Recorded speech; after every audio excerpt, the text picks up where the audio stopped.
Now the next topic is pH. What is pH? Here P stands for potence in German, or potential. Its meaning is potential or power. And H here indicates hydrogen ion. Okay, so P stands for potence or potential or power, and H stands for hydrogen ion.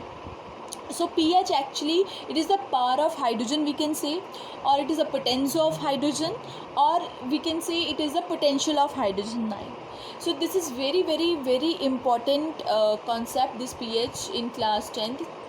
In board exams also you will get frequent questions from this, and we are having practicals also based upon this topic. Very important. So pH. Now pH, mathematically pH is equal to minus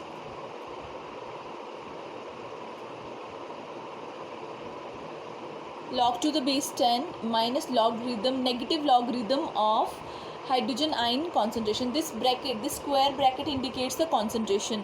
So wherever you will be finding such kind of bracket, so this actually means the hydrogen और any ion concentration, जिसको भी square bracket के अंदर रखते हैं तो square bracket का मतलब होता है concentration.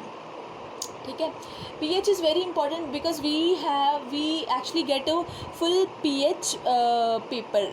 So such kind of paper that will be having a range from 1 to 14. ठीक है. बीच में देयर विल बी 7 से नीचे जो होंगे they will be considered as acids, and जो 7 से ऊपर होंगे they will be considered as bases, and जो 7 पे होंगे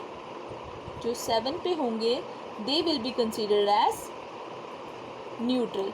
सो जिसकी pH 7 आती है वो न्यूट्रल कंपाउंड है, जिसकी 7 से नीचे आएगी मे बी 6.9 तो दैट इज़ एसिड, एंड जो 7 से ज़्यादा होगा तो वो बेस है.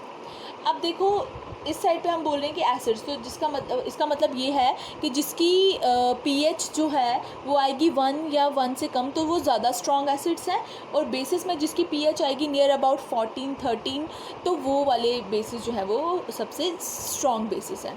सो pH एक्चुअली हमें ये बताता है. हमें करना क्या होता है, we have the pH paper and we just have to immerse it inside a solution.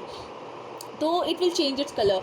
This whole pH paper is having variation of the colour. यहाँ पे यूजुअली ब्लूइश ग्रीनिश शेड्स होती हैं, यहाँ पे रेडिश ऑरेंज येलो ये वाली shades रहती हैं.